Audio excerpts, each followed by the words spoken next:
Waiting isn't the only strategy, but it's a strategy that needs to be considered.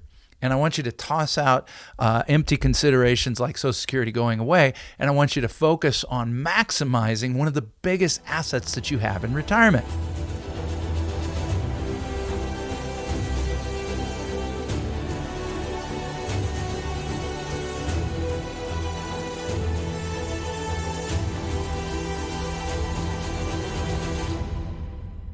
Hey folks, this is Colin Richards. I'm president and founder of Lord & Richards, and we're helping people just like you every single day to become financially independent.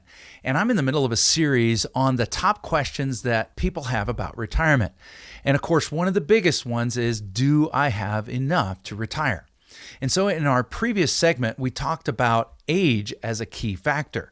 Limitations on your accounts before you turn 59 and a half set by the IRS, penalties and so forth. The healthcare gap until you turn 65 and can qualify for Medicare.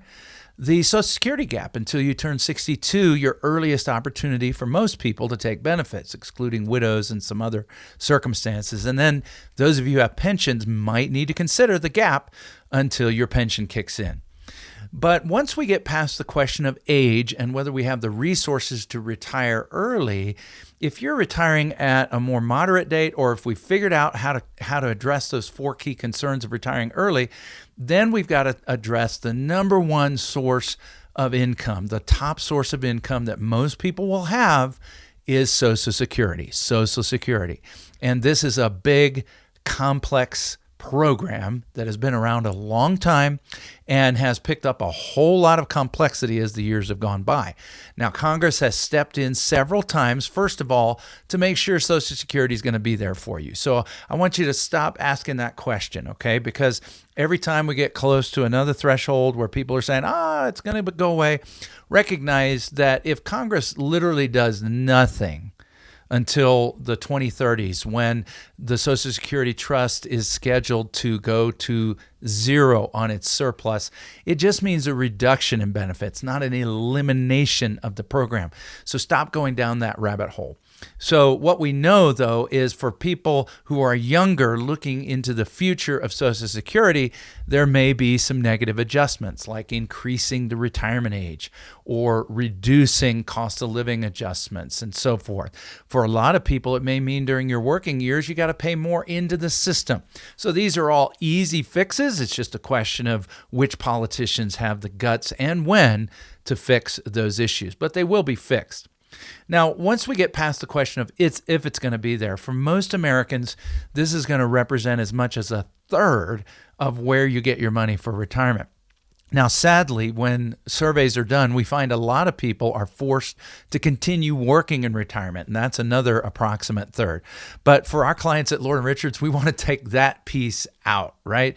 We want to make up for that with other ways of income, but we've got to get Social Security right.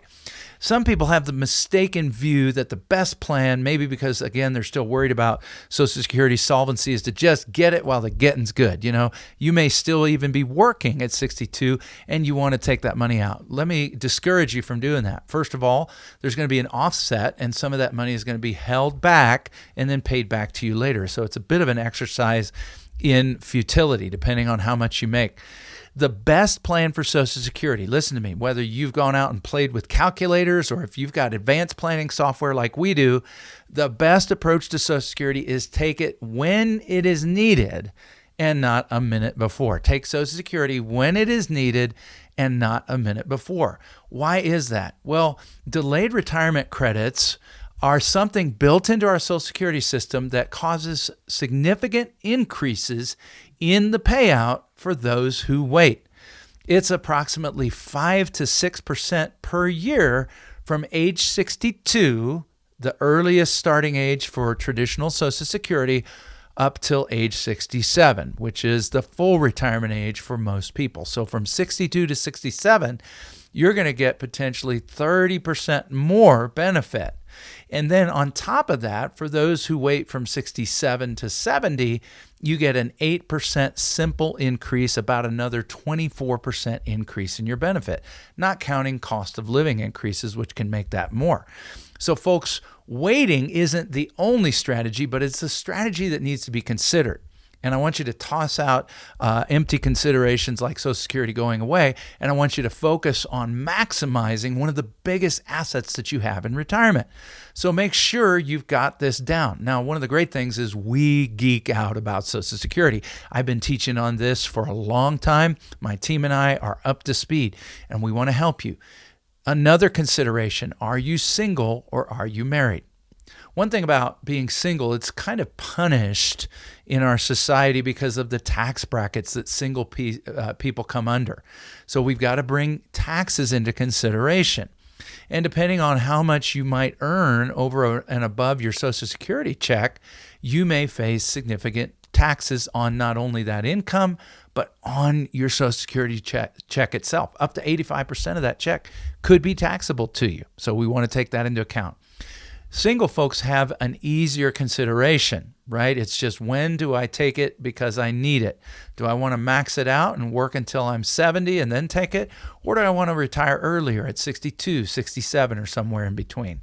Married folks have another layer of complexity because we want to bring into account the possibility of the spousal benefit. Now, if you've both worked huge careers and you've maxed out your Social Security, that may not be important. But a lot of times there's one spouse that stayed home, raised the kids, or supported the family without necessarily earning a lot from Social Security. And so what we want to do is we want to first determine, could one of the members of the household, the husband or wife, it doesn't matter. A lot of times the wife is the primary earner. It's not just the husband. Could one of the members of the household take a spousal instead of a traditional ordinary benefit? Well, that's a key question that must be asked because we have a lot of clients that fit into that category. And what we discover is that by delaying and waiting until, first of all, the primary earner is at 67 and then the spouse is at 67, we can take a full 50% of that primary earner's check, even if the spouse never even worked a day in their life, never earned anything in Social Security. That is a huge benefit to the married. Some might say it's unfair, but the reality is that that's how our system is set up. So you need to learn how to work that system. And then the Social Security system is compassionate toward widows. Widows can get started much earlier, depending on whether there might be a child in the home, but typically about 60 years old, widows can do that. And they can do something really neat, which is to suspend their own benefit, wait until their own benefit gets to a larger number, and take the widow benefit until their own benefit is larger. So that's something that only widows can do. It used to be a strategy in our Social Security arsenal years ago until Congress came along in 2016 and 86'd that strategy. Well, there are hundreds of similar strategies. I've given you about the top 4. But I don't know if you want to become an expert on Social Security. We love it. We are experts. And at Lord & Richards, we would love to have a conversation with you about whether or not you have enough to retire and how big of a piece Social Security will be as you make your plans. I can't wait to visit with you. My team and I can't wait. It just starts with a simple phone call.